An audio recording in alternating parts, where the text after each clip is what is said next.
Title 24 includes all of these different sections, but the most relevant ones for us tonight are the Energy Code, which is Part 6, and the Green Building Standards Code, Part 11, also called CalGreen, which covers all of the non-energy green building requirements, including electric vehicle charging requirements. The REACH codes we'll be covering tonight are local amendments to these two sections, which local jurisdictions most often modify to promote environmental goals. And one of the main environmental goals that REACH codes can promote is reducing greenhouse gas emissions to limit climate change impacts. In Corte Madera, the largest sources of greenhouse gas emissions are transportation, which is 73% of all emissions. I've got a little pop-up on the screen. Our IT. Got it? Got it. All right. So the largest sources of greenhouse gas emissions in Corte Madera are transportation at 73%, and natural gas use in buildings is the second contributor at 19%. And REACH codes can help address emissions from both sectors by requiring EV charging infrastructure and energy savings in homes. And this is important because in Corte Madera, like most of California, we're already seeing the impacts of climate change, including sea level rise, flooding, and even drought impacts at the same time as flooding. So the town has a goal to reduce emissions 40% below 1990 levels by 2030, which is in line with the state's climate targets. And REACH codes are one tool that can help us do our part to reduce emissions and ensure a livable future. In addition to that climate benefit, REACH codes can also promote community health and wellness. So burning fossil fuels like gasoline in your car or natural gas in your water heaters or furnaces releases air pollutants, including nitrous oxides and PM 2.5, which contribute to a variety of health issues, including asthma, heart attacks, and lung cancer. So reducing the use of fossil fuels, either through switching to electric power or increasing home efficiency, can help reduce these health impacts as well. Thirdly, REACH codes often increase energy efficiency in buildings, which can also reduce energy bills. And in fact, local amendments to the state energy code that require energy efficiency improvements are required to be cost effective by the state. Finally, another reason that we're considering these code changes now is that there are state and regional requirements that will be going into effect in the coming years that will require electrification, which is switching from natural gas powered appliances to appliances powered by electricity. Our state and regional air quality regulators have adopted regulations to eliminate air pollution from gas, water, and space heaters, which are the largest users of natural gas in homes and therefore the largest polluters. At the state level, the California Air Resources Board, or CARB, will require all space and water heaters to be zero emission by 2030, which is currently only possible with electric heat pumps. And that's in order to meet the federal health-based standard for ozone, a major component of smog. And more than half of Californians are currently living in areas with unhealthy levels of ozone. CARB will also be requiring that all new cars and light-duty trucks sold in the state be electric by 2035. Are we good on the audio? Chat to everyone on Zoom so that or to let them know the recording will be available, but the tech person is adjusting the audio for people on the Zoom side. Should I pause while we fix the audio? Or... It will be available, but if you want to double check the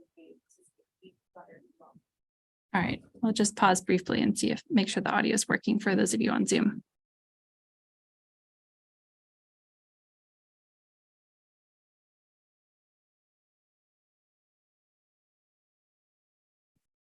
Thanks, Peter, for that chat. Sounds like the audio is working. All right, if we're all good on the Zoom side, I'll keep going on. So those are the state regulations that are coming down in the Bay Area. Some of these regulations are going to be going into effect sooner. So the Bay Area Air Quality Management District, or BACMD, is our local air regulator.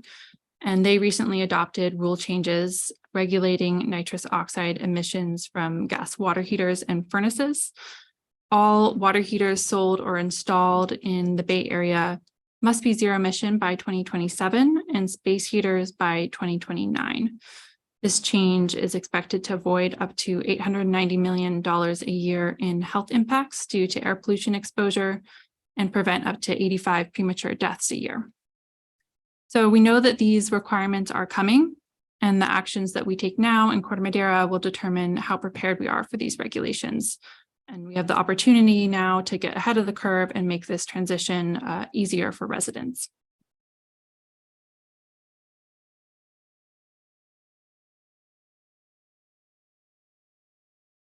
As I mentioned, meeting these CARB and BACMUD regulations is currently only possible with heat pump appliances. So I just want to briefly cover what a heat pump is. These are highly efficient electric appliances that can provide both heating and cooling, and they work by moving heat from one area to another rather than generating heat like a natural gas appliance would. You likely already have a heat pump in your home. Your refrigerator is a heat pump. It works by taking the heat that would otherwise be inside your fridge and moving it outside of it to keep your food cool. Heat pump technology is also available for water heaters and furnaces, and they're much more efficient than natural gas or even electric resistance appliances. Besides that efficiency, another great benefit of heat pump furnaces or HVAC systems is that they can provide both heating and cooling at the same time. So it's a home heater and an AC system in one. In the winter, that heat pump extracts heat from the outside air. Even in very cold conditions, there's still heat that it can extract and bring inside your home to warm it up. And in the summer, it works in the opposite way. So it takes the heat from inside your home and releases it outside. Heat pumps are currently more expensive than natural gas equivalents, and there are rebates and tax credits available that can help bring that cost down significantly. And I'll be covering those a little later on in the presentation. The picture on the right here is of a heat pump water heater that was recently installed in a Central Marin fire station. And that is just one of the examples of what the town is doing to promote these same climate and health goals in our municipal operations. So in addition to swapping out gas water heaters for heat pump models, we're also fully electrifying our new town hall facility that's being built. We're converting gas-powered vehicles in the town fleet to electric vehicles, and we're supporting 100% renewable energy by purchasing MCE's Deep Green option, which is also available to all Marin residents if you want to power your home with 100% renewable energy. The REACH codes that we'll be focusing on tonight are these three that were developed by the Marin County Sustainability Team last year. The first is a requirement that new construction be all electric with no natural gas infrastructure. There are energy efficiency and or electrification requirements for single family renovations of 750 square feet or more. And finally, electric vehicle readiness and infrastructure requirements. The county conducted a year-long engagement process to develop these codes, including 5 technical working meetings with local building officials and planners, community workshops, an online survey, and presentations to the community, local committees, and electeds. In addition to advancing these health and climate goals that we've covered, the process also aimed to develop uniform building codes that would be consistent across all Marin jurisdictions. And so far, 5 out of 12 Marin jurisdictions, including the county and Corte Madera, have adopted the all-electric requirement for new construction and at least some of the additional EV requirements. 2 jurisdictions have adopted the single-family renovations REACH code, and at least 4 other jurisdictions are actively considering these codes or are in the adoption process. So in the fall of last year, Corte Madera adopted the new construction requirements, so all electric new construction and EV readiness for new construction. And tonight we'll be covering the renovation requirement portion of these codes that the town has not yet adopted and asking for your feedback on them. The first REACH code that we'll be covering requires additional EV charging infrastructure in certain renovations to prepare for charging future electric vehicles. For single-family homes that upgrade their main electrical service panel, they would be required to be EV ready. And that means having the necessary electrical capacity and wiring to support future EV charging. This is the sort of middle option on the spectrum of EV readiness. So it doesn't go as far as requiring an EV charging station to be installed, but it goes a little farther than the EV capable option, which just has the electrical capacity, but not the wiring. And again, this would only be for remodel projects that already include a panel upgrade in the project scope. For multifamily and non-residential renovations, there are two project types that would trigger requirements. The first is, again, if the service panel is modified, the project would be required to add designated electrical capacity for 20% of on-site parking spaces to be level 2 EV.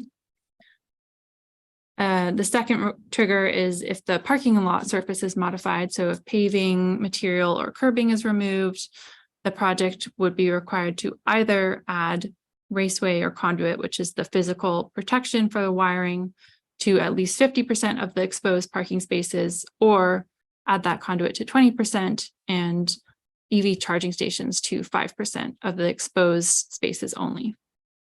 As I mentioned earlier, starting in 2035, all cars and light duty trucks sold in California must be zero emission. So these requirements would help prepare for charging these vehicles in the future, and doing so by making changes during planned renovations, which is the most cost-effective time, particularly for installing the wiring for EV charging stations. It can be very expensive to remove that paving at a later date. That was the EV REACH code for renovations that the county developed. The second REACH code that the town is considering adopting requires increased energy savings in single-family renovations. The county's code requires remodels and additions of 750 square feet or more to comply with this code. And it has two components. There's mandatory measures and a target energy savings score. And I'll go over both of those in more detail. There are several exemptions to this REACH code. One is a new building exemption. So if the building was built on or after January 1st, 2011, I would not have to comply with this code. That's because new buildings are much more efficient because they're built to meet the current energy codes. Second exemption is if the design is already all electric. And third, there's a low income exemption if the resident owner is enrolled in PG&E's CARE or FERA programs. They are required to meet the target energy savings score, but would still be required to install the mandatory measures. And those mandatory measures are first a lighting measure, installing efficient LED lighting and photocell controls on outside lights so they automatically turn off during the day, as well as electric readiness measures for projects that include remodeling the kitchen or laundry rooms or upgrading the service panel. The electric readiness measure would vary by the project type, but it typically involves installing wiring for a certain electric appliance to be installed in the future. And that wiring is easiest to install during a remodel when you typically already have the walls open and can put that wiring in at a lower cost. For laundry room or kitchen remodels, in addition to getting electric ready for the relevant appliance for that room, the projects must also either upgrade the panel to 200 amps or provide load calculations to show how you can meet all electric end uses on the current 100 amp panel. So the panel upgrade is not always needed to have a fully electric home, but it does require some careful planning and appliance selection. And there's also technologies such as load sharing that can help you keep your current panel size. So in addition to those two mandatory measures, the county's model code requires single-family renovations to meet a target energy score by choosing from this menu of energy efficiency and electrification measures. Most of Corte Madera is in climate zone 3, which has a target score of 6 points. And each of those points is equivalent to 1 million BTUs of energy savings per year.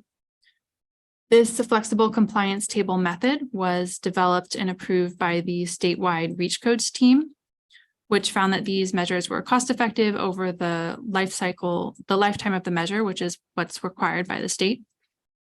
And the state studies actually found that requiring a target score of up to 13 would be cost effective for buildings in climate zone 3. So the target score is currently set at half of what could be required according to the state.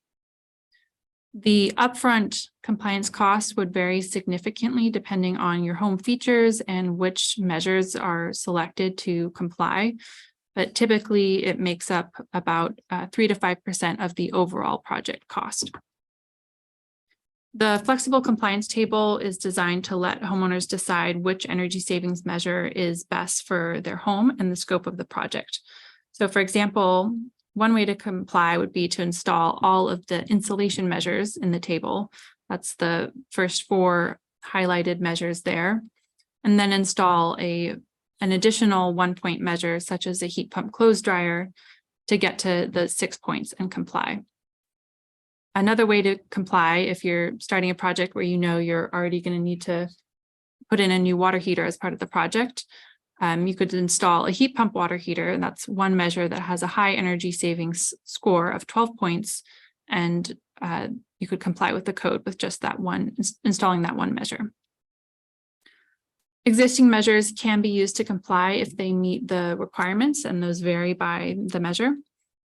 One important thing to note about this REACH code is that it does not require full electrification of these remodels. And so the goal is to give the homeowner choice about which energy saving method makes the most sense for the project. Just briefly to go over how the threshold would be calculated. So the county's code applies to projects of 750 square feet or more, which is a fairly large project. Some jurisdictions have set lower thresholds based on their permit data and housing stock. So for example, the town of Fairfax has adopted this code with a 200 square foot threshold. But regardless of what the threshold is, it would be calculated as the sum of additions and alterations. So for example, if this room in red here was added, the entire square footage of that room would be counted towards the threshold. If a wall was modified, the square footage of both of the rooms impacted by that wall change would be counted towards the threshold, and the project would only be required to comply if the total sum of additions and alterations meets the threshold. And I mentioned that these requirements are typically make up about 3 to 5% of the project cost. So they do have an upfront cost associated with them, and wanted to highlight some of the incentives that are available right now that can help bring down compliance costs if the town does adopt these codes. And they're also available for residents who want to make voluntary upgrades now. So this table is just an example of a few of the project types that are eligible for multiple incentives right now. For example, if you want to install a heat pump water heater, there's an Electrify Marin rebate available of $1,000 to $2,000 depending on income. Electrify Marin is a program that's run by the county, and they also have a dedicated staff person that's available to walk residents through the rebate application process and help them navigate that electrification. Another rebate that's available for heat pump water heaters right now is the BayREN Home Plus rebate if the water heater is installed by a BayREN participating contractor. And these projects may also be eligible for up to $2,000 in the Inflation Reduction Act tax credit. So there's a couple other resources on here. If you're interested in learning more about them, you can visit the town's climate and sustainability webpage. And there's also some flyers by the door if you want to check those out and learn more about those incentives that are available. So to wrap things up this evening, this is a summary of all the policy options staff are considering. For each of the 3 model REACH codes that were developed by the county, there's a couple policy options. The first row in this table is the status quo. It's the current adoption status in Corte Madera. The rows below that represent policy options that require increasingly more electrification or more electric readiness. So in the first column, the town already requires new construction to be all electric.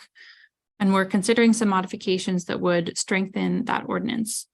As it's currently written, only buildings that have never been used or occupied before for any purpose are required to comply and be all electric.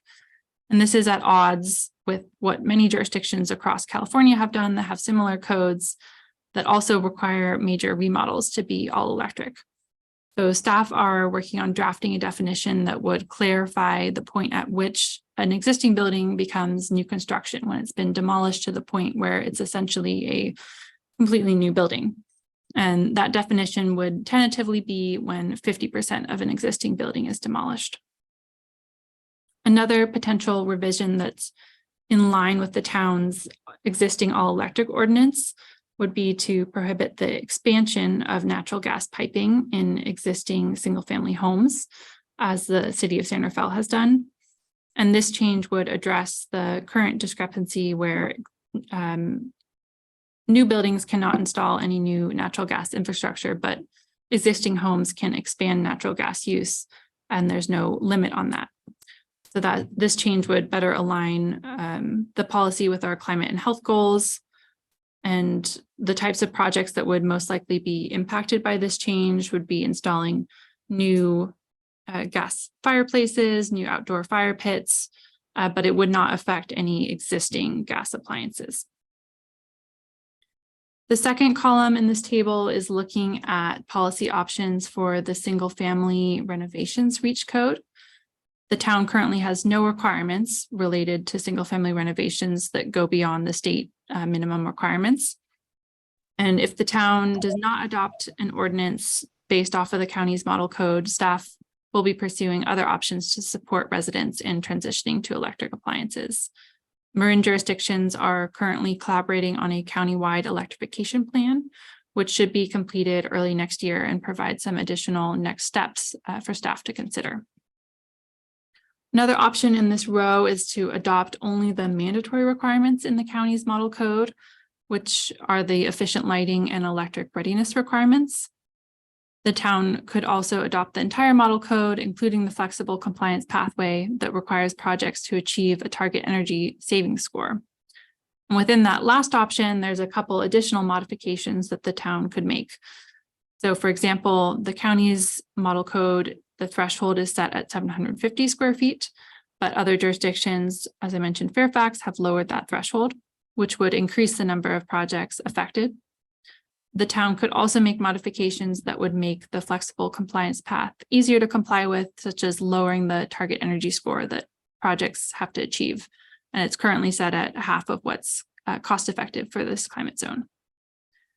And then finally, the third column here is the EV charging infrastructure REACH code. The town already requires an increased EV charging infrastructure above base code for new construction. And we're considering adding the requirements for renovations as covered this evening. So with that, we're going to move into the Q&A and feedback portion of the evening. If you are ready to share your feedback now, we have a short survey for you to complete. You can access that survey by scanning the QR code that's on the screen now with your phone's camera app, clicking on the link in the chat if you're on Zoom, or you can grab a paper copy from the table by the door if you're here in person. And please do take a couple minutes to share your feedback and really help us shape the town's green building code going forward. And sure, so we're going to move into the Q&A portion. I don't know if we have Brian online yet. Yeah, we might. I think,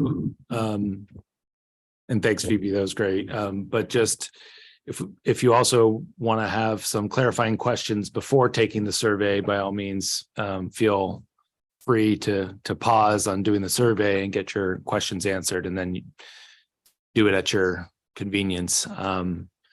Right. So the survey will be up on our website for at least another week after the meeting. So feel free to take that now, or while we're doing Q&A, or after you've had a couple days to think about it more. So if you do have a question and you're here in person, we have the speaker podium set up.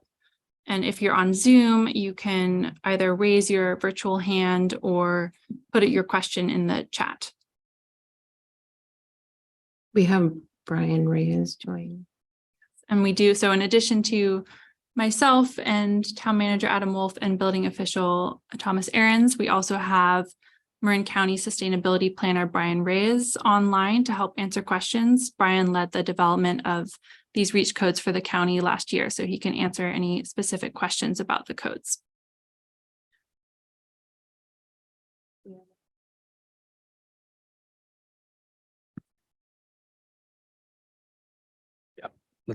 Okay, we had earlier during Phoebe's presentation, a comment from Peter Schwartz stating one of the current building challenge to electrification of single family renovations is the vast number of substandard building lots, wherein typically the only logical location for adding heat pumps for existing homes is in the side yard setback. There would need to be a modification to the zoning restrictions to allow HP installation where there are no fences between adjacent residences to enable emergency access between homes. Also, a slight adjustment to sound limits. Heat pumps are significantly quieter than AC units. And then we do have a hand raised from Rich. Did you want to address it? I'll just comment. Thanks, Peter, for that comment. And certainly, we currently have some of those issues with whether it's a generator or other appliance that sort of is on the outside of the structure. We typically try to encourage homeowners to locate those features. Sometimes it's air conditioning units, sometimes it's the emergency generators within the setbacks. But I understand your comment that there may be unique circumstances that make that side setback area sort of the most ideal location, but something to consider as we move forward for sure. So thanks for that comment. Okay, Rich, you can unmute and Okay, ask. can you hear? Yes. You there? Okay, good. I'll apologize in advance for wind noise. I'm not walking the dog, but I'm really enjoying the presentation. The one comment actually has to do with triggers for when you determine, this is on renovations, when you determine that space would be counted in that remodeled space. For instance, I think Martha mentioned, well, if you modify one wall, then you count both rooms affected by the wall. And you might want to look at the nuance of that. For instance, if somebody puts a door in the middle of the wall, is it appropriate to have both rooms versus if you take the wall down? And I don't really have an answer for it. We've come up against that in our design work when fire officials determine the area affected for sprinkling calculations when you trigger sprinklers. So just put a little thought into that. I'm not sure of the answer. It may be something as, as gross as what you just described. If you touch a wall, both rooms count. I'm not sure of the answer though. That's it.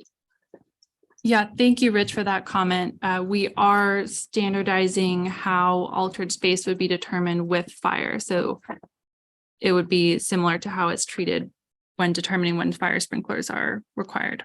Yeah, I think the goal would be, and I think it's a good question because I think we've been grappling with that too.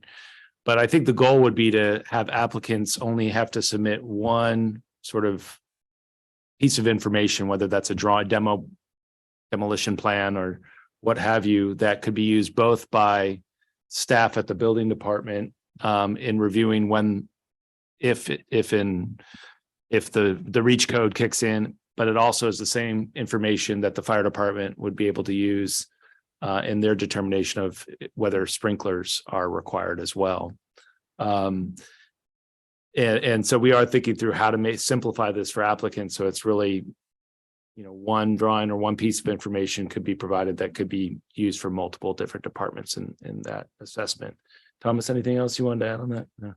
No, I think that's accurate. We're going to try and mirror the system they use because county's sort of used to that with the application of fire sprinkler systems. And they've been sort of tuning it fine tuning it over the years and have developed what we feel is a fairly reasonable determination. So we'll pretty much mirror that.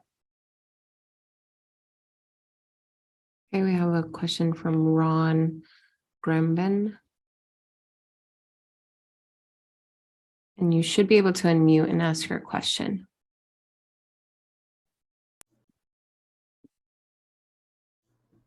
There, I found the unmute. Can you hear me? Yes, we can hear you. Oh, great. I've got actually three short points of concern. And the first one is they're all having to do with renovations and modifications. And the first one is, first of all, I'm very supportive of the whole thing, and especially the EV readiness and so on. The one thing I heard on the EV readiness and infrastructure, in renovation, is that the renovations would require having the capacity available, necessary capacity available. One possible problem that happens in some renovations is that it could require a surface upgrade from PG&E, which is can be extremely expensive, undergrounding and everything, as well as like 8 months in to get PG&E to do it. There are potential ways around that, but that might need to be some kind of a exception or exception that allows workarounds and so on, so that that to make it as possible. Otherwise, as much electrification anytime of new construction and renovation as possible, especially for apartments and so on, is going to be extremely cost effective over the next 10 years because of the requirements for California that all new cars sold will be electric by 2035. So that's the first piece. The second one has to do with the requirements not to increase or provide any further gas lines or anything in existing buildings. And one possible exception that you might want to provide for is for a emergency generator, portable or not, because our power is becoming less and less reliable, and even with solar systems, oftentimes that unreliability occurs during storms or wildfire smoke events where the solar just couldn't keep up. So that's the second piece. Third piece I have is back some time ago when I was getting solar system for my home, the solar permit costs were quite high in Corte Madera, higher than other places. Now that may have changed. If not, it would be great for it to change. Thank you. Thank you very much. Those comments. I don't think we have any. Yeah, that's great. I think we got them all down. So I don't know if anybody has any responses or comments on that. Thank you.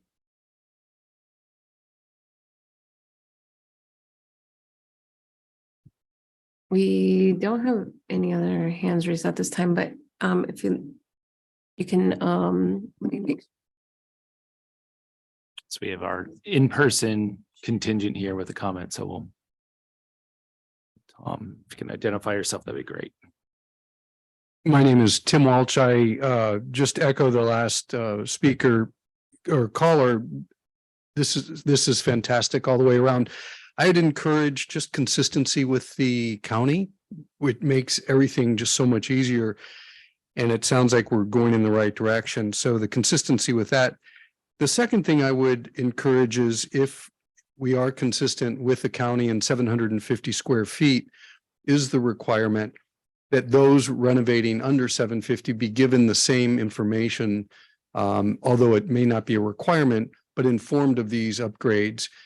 Just from the time I've spent with the Climate Action Committee in the farmers market, there's a willingness to adopt these standards, but there's some ignorance. And I plead ignorance because in my renovation, I would have done some of these things had I known about them, even if they weren't required.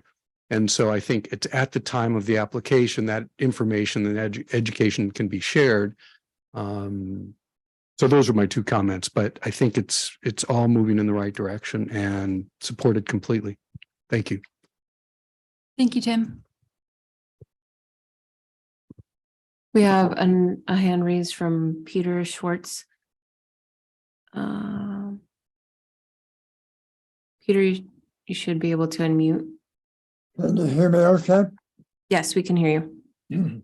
So one of the things I wanted to add is I'm engaged with a large number of other parties, including the California Energy Commission on next generation Title 24 code, and also working with the CPUC on their rulemaking around real-time dynamic electricity pricing rate structures. So when we think about sort of green building code enhancements, we have to cast our gaze far enough in the future so that anyone who's doing a project doesn't get blindsided by what's coming down through the marketplace. And so with that in mind, I think we need to think about whatever's going in, any kind of renovation or new construction, also has the ability to connect to community scale microgrids, and also adding things like smart electric panels that enable two-way communication. So I love everything that's been presented to tonight, but I think we also have to look at these other factors. The new rate structures could totally blow out a project's economics if you don't take those into account and put in the wrong technologies. So with that, I'll stop there. Sorry, Peter, the last thing you said, the new what structures? The new real-time electricity rate structures, Okay. because it's not, most economic analysis is based on average rates, but when they're highly variable, it's a whole new ballgame.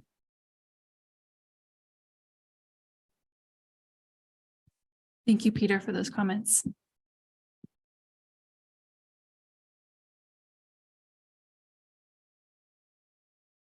Dan Kenny.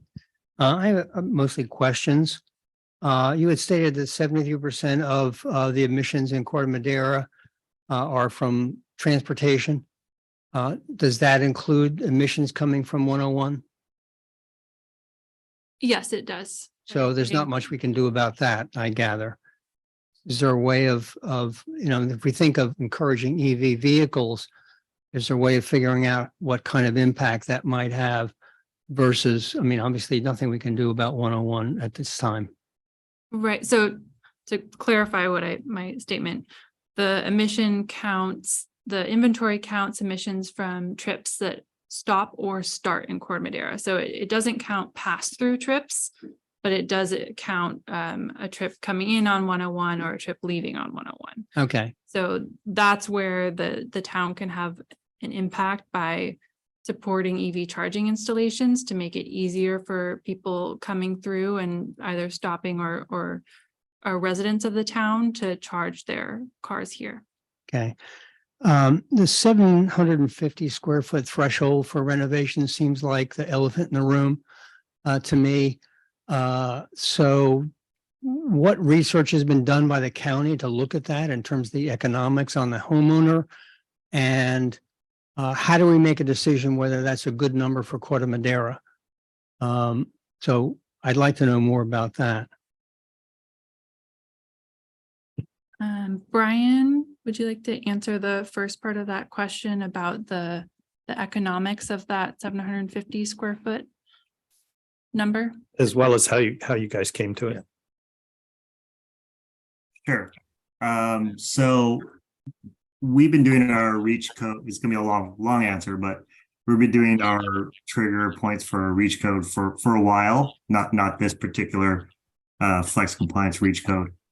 However, we based it on, I'm sorry, I'm getting a little feedback. I don't know if that's me or somewhere else.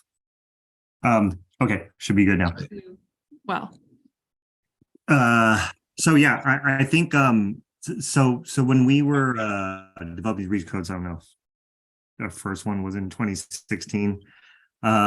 We wanted to make sure that we didn't interfere with our ADU production, because I know that's part of the puzzle to producing more livable separate units within the county. So this is more of a county thing. So we initially had that at 1,200 square feet, which was the definition of an ADU. So we used that trigger point to say, okay, we're going to practically exempt ADUs from our reach code. Now, fast forward to today, this past reach code cycle, someone had brought up, why is it still 1,200? And we're like, oh, well, good point. So we brought it down to 750 because some of our research show that, at least in the county, that renovations were running around that and meeting that definition of ADU.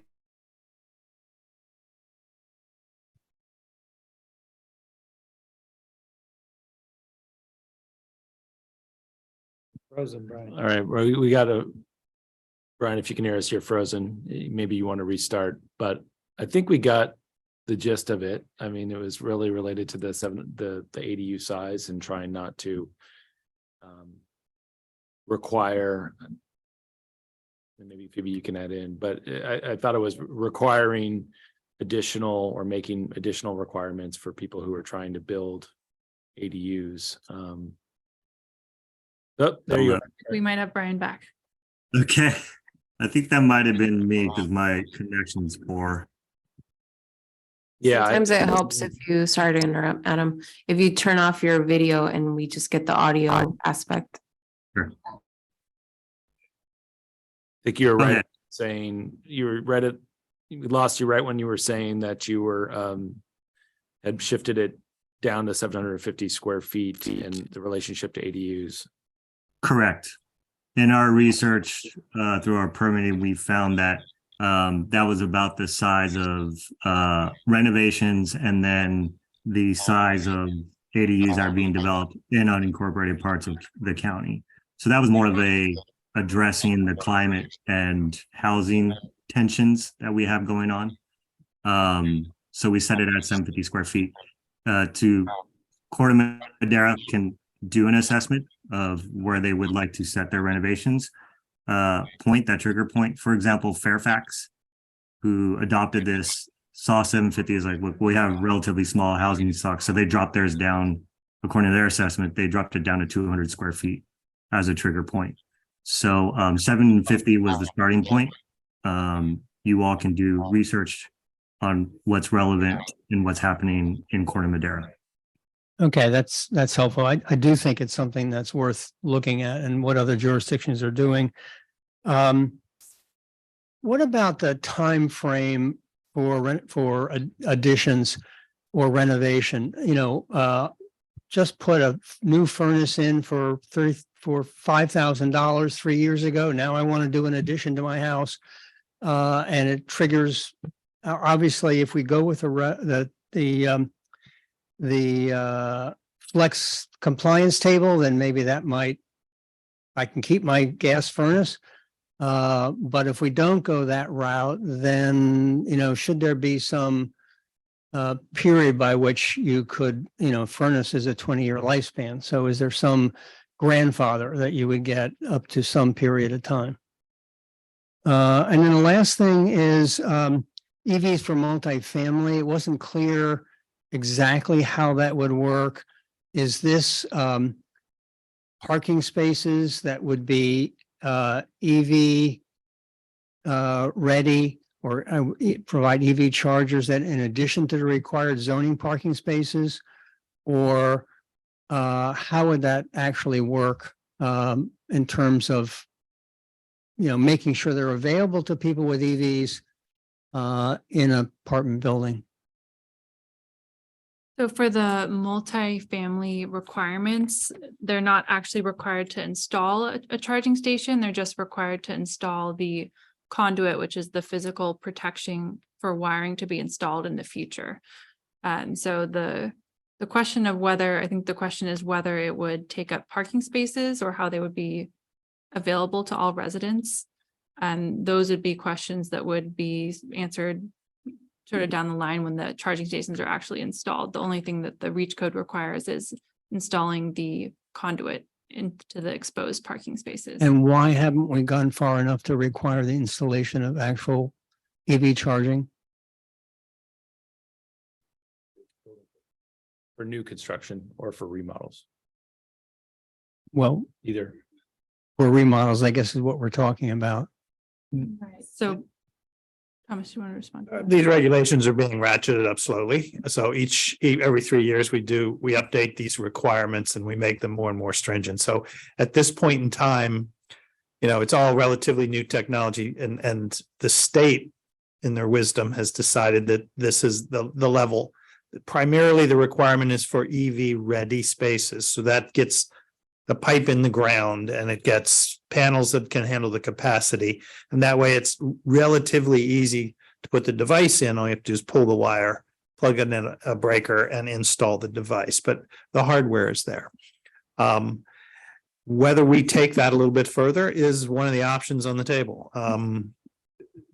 At this point in time, the sort of consensus is if we get the infrastructure in place, as the number of electric vehicles owned by the public increases, then we'll have the ability to add those devices.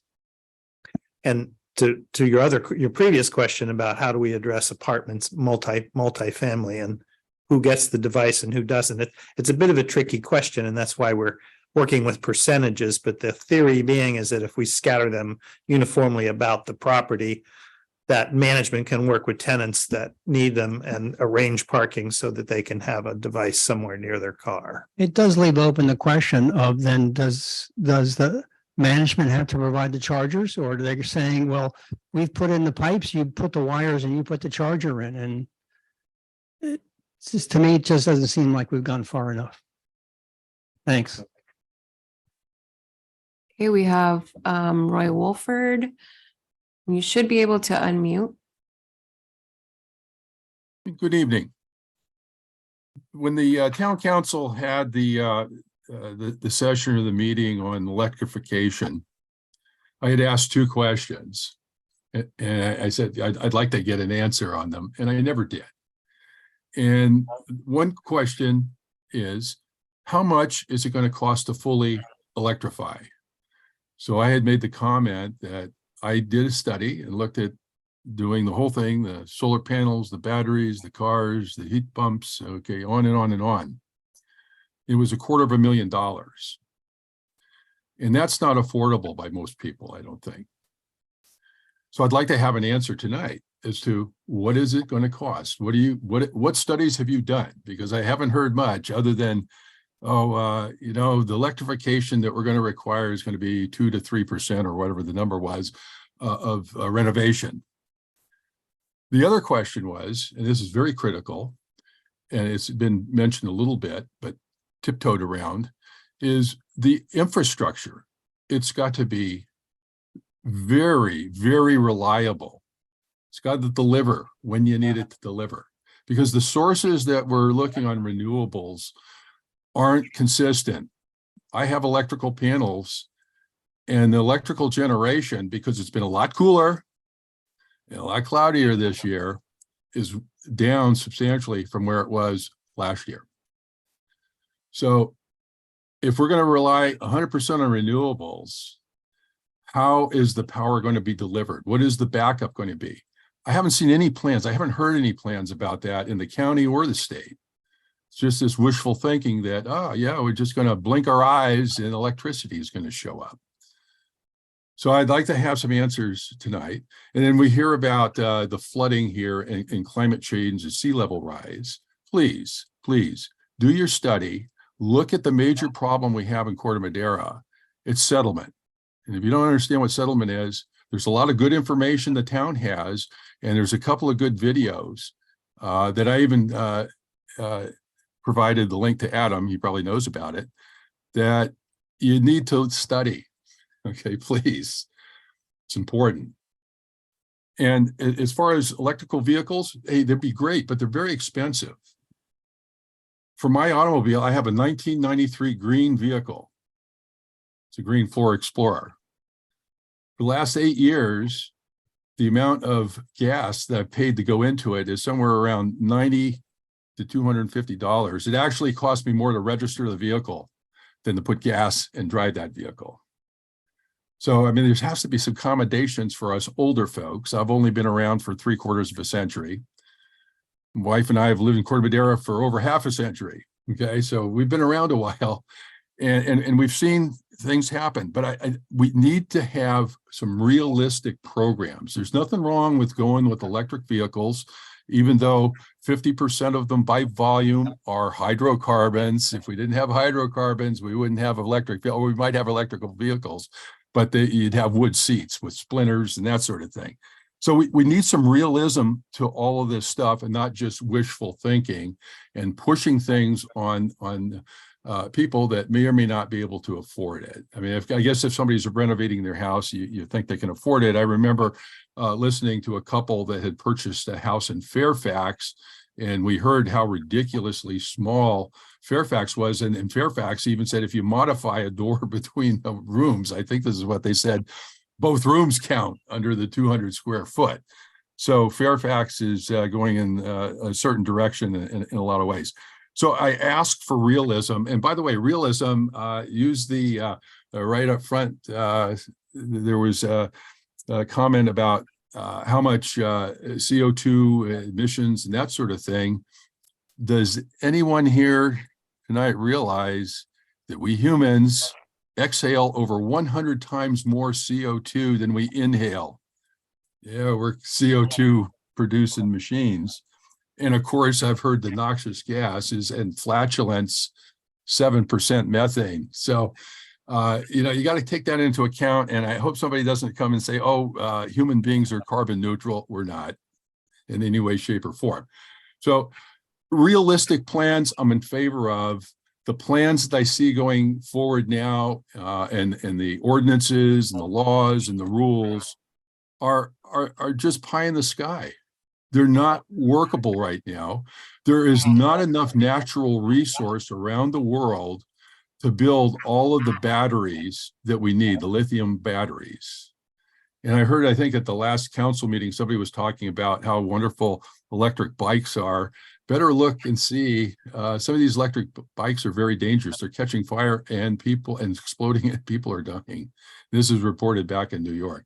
So there's a lot of homework needs to be done when we're talking about all these things. So anyway, that does it. I just hope we get some realism to all of these things and actually make things very workable because, I did mention one of the other things when I asked about the grid, who's going to take care of the grid, that night at the council meeting, it was concluded that the contractors were going to take care of the grid.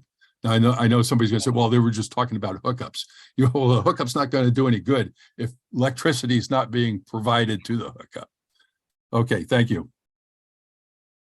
Thanks, Roy. And I would just comment on one of I think you brought up, and I think that's one of the things you brought up in terms of cost, I do think speaks somewhat to the question of the threshold as well, which is what you brought up. And I think the presumption, though, is, and this is where the larger the remodel, obviously you're in for a big project already, and presumably you're,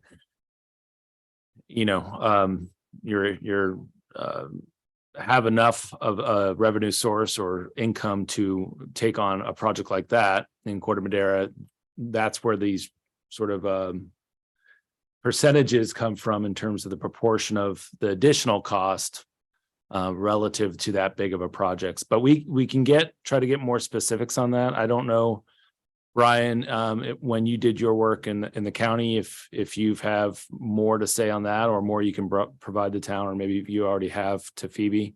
The energy, maybe we can also speak to the questions about just the source of energy more regionally and statewide, and how that is going to be addressed moving forward. Obviously, I think this isn't new information. There's a lot of people thinking about how to do these things as we move towards more electrification of our energy sources.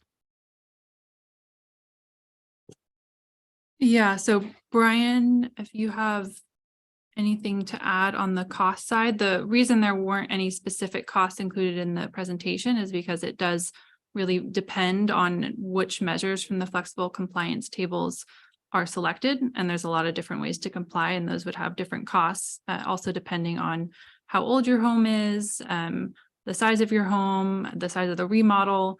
So there's a lot of variation there. But Brian, I believe you had some more detailed cost estimates on those. Sure. I mean, not specific costs. I think what it was presented to you all. So, Brian, we're losing you again. I work together with on the state. Sorry, can you hear me okay now? Yes. Okay. Sorry, everyone. Bad connection, going in a little bit of a noisy room, so apologize for any background noise. So in short, the cost estimate that was done and it was presented by you all, I worked together with on the state. Now that's just the cost of appliance, right? Because every project is different. There might be trenching involved, and that drives up your costs. Maybe that's where the $250K comes from. Some people are converting it at that price or making electrification changes. I think what's also important to realize in a renovation is the way that was presented, at least I believe was it's stackable. So that being, you're not converting to all electric all at once. And that's broadly the larger impact on the grid. We're doing a transition phase, right? It's important to understand these are transitions to electrification in order to meet our climate goals. If we certainly were going to flip on everyone go all electric by tomorrow, we'd have some really problematic grid issues. Nonetheless, there's some challenges moving forward, certainly, but it's a transition. And lastly, some of the state has set a lot of, well, I'll start with the regional air district. No gas cells or installs for heat pump water heaters by 2027. It's sort of a end line we have to start looking to.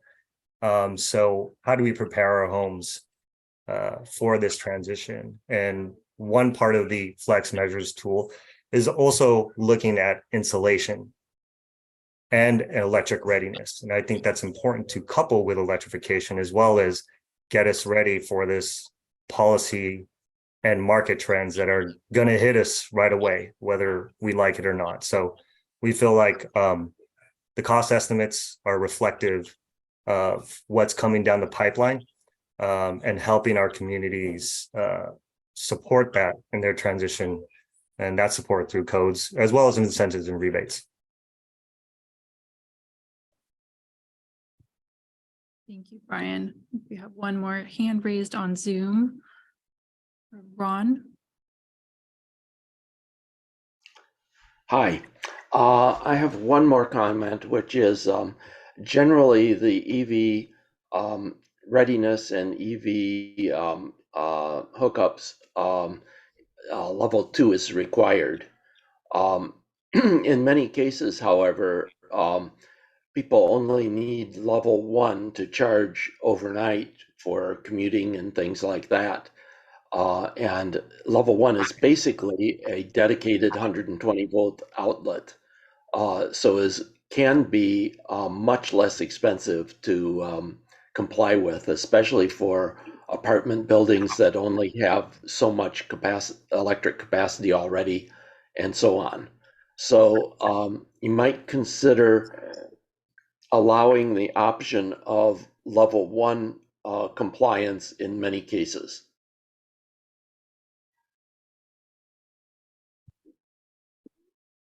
Thank you, Ron. Brian, do you want to speak to why the county went with the level 2 requirement? And that's level 2 for the single family renovation, correct? Yes.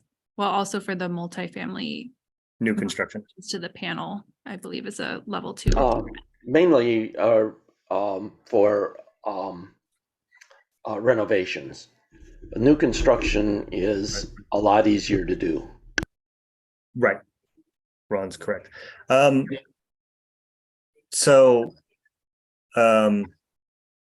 level 2 EV ready, which is basically 40 amp capacity is sort of the focus on.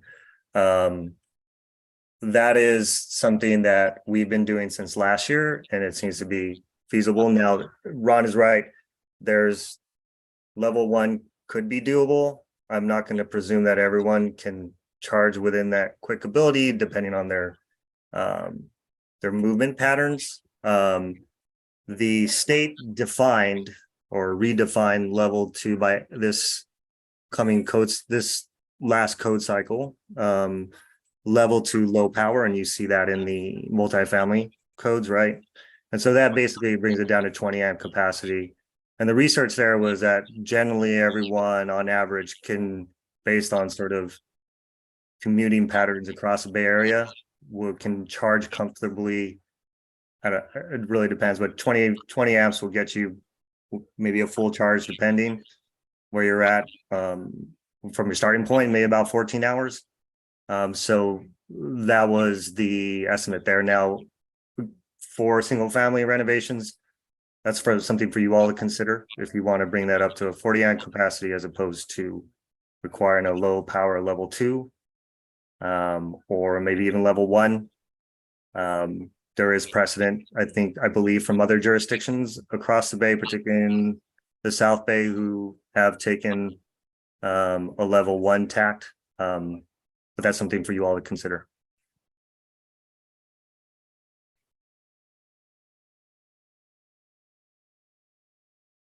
Phoebe, we did have a comment from Peter Schwartz, and it might have been to a previous comment. But he wrote in the chat, as building electrification takes hold, market prices will drop for electric appliances and other equipment. Contractors become more familiar with the technologies and their labor costs drop. I've seen this for more than 40 years, having managed large energy efficiency programs for PG&E and 11 of the largest utilities across the US. And it doesn't look like we have any other hands raised from attendees via Zoom or any other comments in the chat at this time. All right, thank you, Lorena. So we will wrap up with what the next steps are in evaluating the process of evaluating these codes.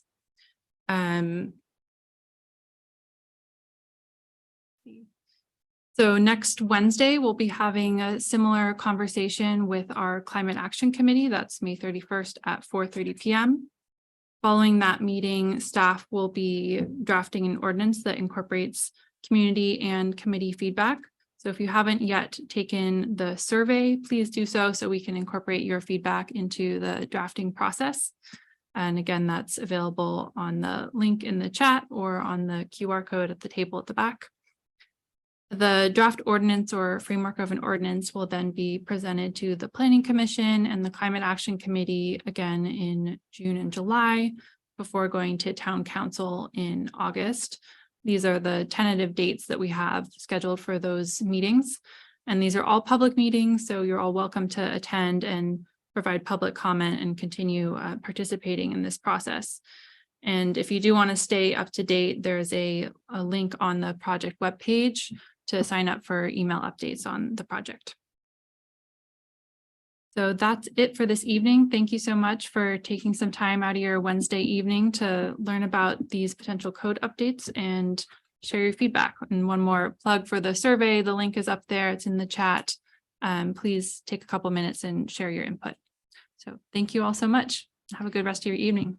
Pass it to Adam. I would just for say, last please spread the word to those that you may know to also provide some feedback through this forum and look on our website and just get the word out if you can. Since you're interested, you may know others who might be interested in providing feedback and comment on this important town policy. Thanks. Thank you. Thank you. Have a good evening. Thank you, everyone.